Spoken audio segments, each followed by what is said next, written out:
tufuate zake nyendo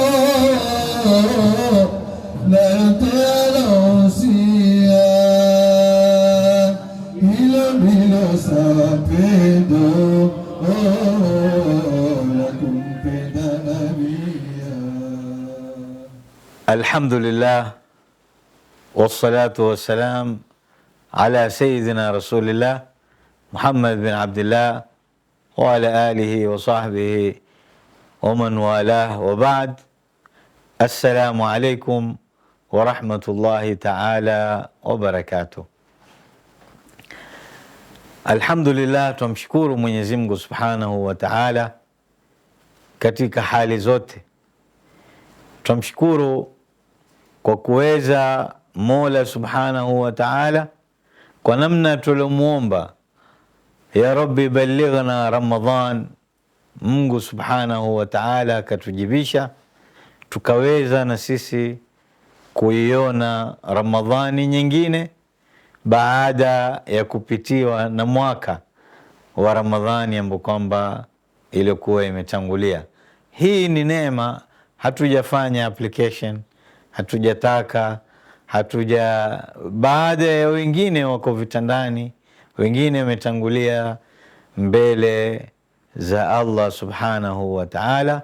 Wote waliotangulia Mwenyezi Mungu awarahamu, wale wagonjwa Mwenyezi Mungu awape afya, na sisi wazima Mwenyezi Mungu aikamilishe siamu yetu iwe mzuri, iwe yenye kumridhisha Mola Subhanahu wa Ta'ala. Ndugu yangu mtazamaji, karibu katika kipindi chetu kipya ambacho kipindi kuna nini katika Ramadhani. Mara nyingi mtu akijua kitu ndani yake kuna kitu gani, kuna faida gani, kuna nini atapata, mara nyingi ndio huwa na hamu ya kile kitu. Leo ukitaka kufanya biashara, bila shaka utaulizia nitapata nini ndani yake, kuna manufaa gani, kuna madhara gani. Wataka kujua yote yaliyoko katika biashara kama ile.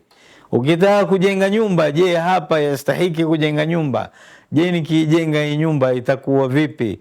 Itakuwa namna gani? Wataka kujua katika, na bila shaka tuko katika mwezi wa Siyam, mwezi wa Ramadhani, mwezi ambao kila mmoja ana hamu awe atapata. Katika hadithi ya Bwana Mtume sallallahu alaihi wasallama, hadithi al-Qudsi, wakati Mola Subhanahu wa Ta'ala mwenyewe akisema as-sawmu li wa ana ajzi bihi, kila mmoja atarajia apate malipo mazuri kwa kazi yake mzuri aliyoifanya. Kwa hiyo hatuwezi na sisi tukafanya kazi mzuri katika Ramadhani isipokuwa tujue ndani ya Ramadhani kuna nini, Ramadhani ina kitu gani, imetuletea nini, ina manufaa yapi ndani yake. Ndio na sisi tutaweza kuwa na hamu tuifunge vizuri na tufanye mazuri. Mtume Muhammad sallallahu alayhi wa alihi wasallam,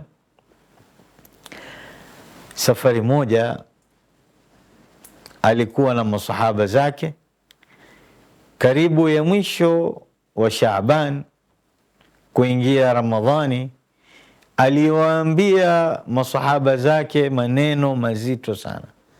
Hadithi ambayo ilikuja kuanzia ya Salman al-Farisi, ambao Ibn Khuzaima ameifanya tabwib hadithi kama hini katika fadhail za Ramadhani, ameiwekea milango. Ibn Shahin asema ni moja katika hadithi sahihi zilizosihi katika ndia yake. Mtume sallallahu alaihi wasallama aliwaambia masahaba maneno makubwa sana. Insha Allah twende tutembee katika hadithi hini na sampuli ya hadithi kama hini, ili polepole tujue kupitia mazungumzo ya Bwana Mtume Muhammad sallallahu alaihi wasallama atueleza ndani ya Ramadhani kuna kitu gani.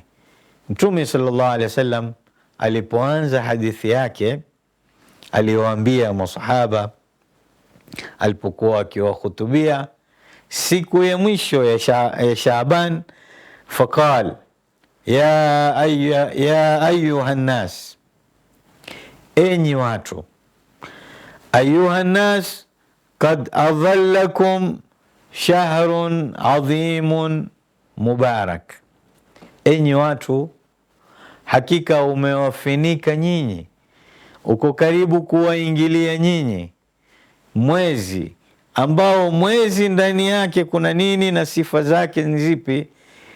Shahrun adhimun mubarakun. Kwanza neno alolianzia Mtume sallallahu alaihi wasallama ni shahrun adhim, mwezi ambao kwamba mkubwa, mwezi ambao kwamba mtukufu, mwezi ambao kwamba uliona kila matukufu, kila al-adhama. Mtume sallallahu alaihi wasallama atufundisha kwa kuwa mwezi wa Ramadhani kwanza ndani yake kunao al-adhama, kunao ukubwa, kunao utukufu, kunao uheshimiwa katika mwezi mtukufu wa Ramadhani. Adhim, shahrun adhim. Adhim ni moja katika majina ya Mola subhanahu wa ta'ala, wakati mwenyewe akijisifu akisema wa huwa al-aliyyul azim, Mwenyezi Mungu ni adhim, ni mkubwa, ni mtukufu Mwenyezi Mungu subhanahu wa ta'ala. Kisha Mwenyezi Mungu subhanahu wa ta'ala akaisifu pia arshi yake akasema rabbul arshil azim, arshi ambayo kwamba ni kubwa, arshi tukufu, arshi ambayo kwamba mahala pa kuheshimiwa. Mwenyezi Mungu alipokuwa katika kutupa thawabu pia akasema inna Allaha indahu ajrun adhim. Mwenyezi Mungu pia katika kutoa thawabu anao thawabu adhim, thawabu kubwa, thawabu tukufu, thawabu zitokazo kwake Mwenyezi Mungu mtukufu. Kwa hiyo kila kitokacho kwake nacho ni kitukufu Mwenyezi Mungu subhanahu wa ta'ala.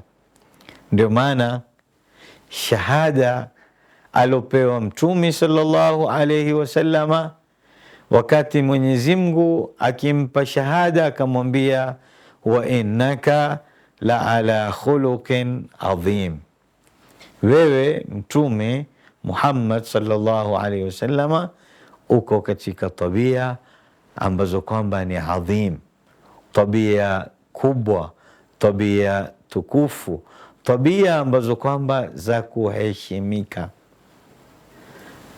Istilahi ya binadamu apenda kitu kikubwa, istilahi ya binadamu apenda kuheshimika. Leo hata kama si mheshimiwa, si mbunge, si MCA, si gavana, lakini ukimwita binadamu yote mheshimiwa, basi huona raha sana. Ametujilia mheshimiwa, kwa sababu ndio jibila. Jibila ya binadamu apenda utukufu, apenda ukubwa binadamu. Ndio maana Mtume katika hadithi al-Qudsi Mwenyezi Mungu subhanahu wa ta'ala akimkhutubia binadamu akisema al-kibriyau ridai, kibri ndio ridaa yangu, ni shuka yangu ya juu. Wal adhamatu izari, na ule ukubwa na utukufu na uheshimiwa ndio kikoi changu. Mwenyezi Mungu asema ndio kama saruni yangu, kikoi changu. Basi faman nazaani wahidan minhuma, yoyote atakayenivua, ima amenivua kishali changu ambao ni kibri, akachukua yeye sifa kama hini, au akanivua kikoi changu ambao ndio al-adhama, akachukua yeye mtu kama huyo, basi Mwenyezi Mungu asema kadhaftuhu fin nar, mtu kama huyo nitamtupa ndani ya moto. Mwenyezi Mungu Subhanahu wa Ta'ala amesema hili kwa sababu ajua binadamu apenda ukubwa. Ndio maana ule ukubwa pia binadamu atataka kutukua yeye, ndio auingize katika tabia yake, kwa sababu ameumbwa binadamu katika kupenda ukubwa. Kupenda ukubwa ni moja katika sampuli ambazo tofauti tofauti. Kuna uheshimiwa au ukubwa katika binadamu, man ya'dhumu limalin. Kuna watu ataka ukubwa wa mali, ajulikane kama huyu ni tajiri fulani mkubwa katika Kenya hii, tajiri fulani mkubwa katika Nairobi hii, tajiri fulani mkubwa katika kijiji hichi. Kuna watu huenda mbio katika kuongeza mali yake ili awe mkubwa, mheshimiwa wa mali fulani. Kuna mwingine kwamba man ya'dhumu liilmin. Kuna mwingine naye enda mbio kwa sababu ya ukubwa wa elimu. Yeye yuko katika kutafuta elimu tu, ataka siku zote ampite fulani katika elimu, ampite fulani katika mambo fulani ya kusoma. Yeye awe katika ilmu amebobea zaidi kuliko mtu mwingine. Anajaribu awe ni mkubwa au ni mheshimiwa au ni mtu mtukufu katika elimu. Kuna wengine tabia yao ni hiyo, na kuna wengine man ya'dhumu lijahin. Wengine ataka awe ni mkubwa au ni mheshimiwa wa jaha, cheo fulani.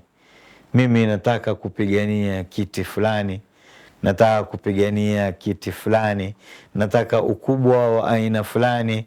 Kuna vyeo ambavyo tofauti tofauti, kila mmoja yuataka kuzipigania. Na vyeo kama hivi kwa binadamu au ukubwa kama hunu, al-adhama ambao kwamba iliyoko, yaweza kuwa katika upande wa dunia, yaweza kuwa katika upande wa dini. Mtume sallallahu alaihi wasallam safari moja akiwa katika vita vya Khaybar, akawaambia masahaba, leo nitampa bendera, kesho tutakapokuja nitampa bendera mtu ambaye kwamba yuhibbu Allaha wa rasulahu wa yuhibbuhu Allahu wa rasuluhu. Nitampatia bendera mtu ambaye kwamba yeye ampenda Mungu na mtume, na Mungu na mtume wampenda mtu kama huyu. Huyu mtu ampenda Mungu na mtume, na Mungu na mtume wampenda mtu kama huyu. Masahaba wote ilipoingia katika masikizi yao maneno kama haya ya Bwana Mtume sallallahu alaihi wasallam, kila mmoja kesho akawa ni mwenye kujitayarisha. Sayyiduna Umar ibn al-Khattab ni mtu ambaye kwamba siku zote hapendi al-adhama, siku zote hapendi ukubwa. Ni mtu wa kujiweka chini sana, ni mtu wa kujiweka daraja yake ajiweka chini, ni mtu wa tawadhu, apenda kunyenyekea, apenda kuwa na tawadhu kwa watu wote. Lakini asema Sayyiduna Umar, sikutaka ukubwa isipokuwa siku kama hiyo, kwa sababu ni siku kubwa. Ukipata shahada kama hii ya kupendwa na Mungu na mtume, na wewe kuwa mpenda Mungu na mtume, ni shahada kubwa. Huyu utakuwa amefaulu fi dunia wal akhirah. Sayyidina Umar asema, ilipokuja siku ya kesho, ikawa mimi nainua vidole vangu va miguu nikijiinua inua ili mtume sallallahu alaihi wasallam apate kuniona, aniambie, ya Umar, njoo shika bendera hii nimekupa wewe. Sayyidina Umar mwenyewe ataka ukubwa kwa sababu ni ukubwa wa akhira, ni ukubwa wa Mungu na mtume ambao kwamba anaoutafuta hapa. Kwa hiyo siku hiyo pia alijiinua ili aonekane, na kuna wengine hutaka ukubwa au al-adhama ya duniani. Angalia Mwenyezi Mungu akitupigia mifano kisa cha Karun, namna alokuwa na mali, namna alokuwa na pesa ambapo kwamba ya hali ya juu sana. Mwenyezi Mungu atupigia mifano akasema, fakharaja ala qaumihi fi zinati, Karun akawatokea watu wake katika pambo lake.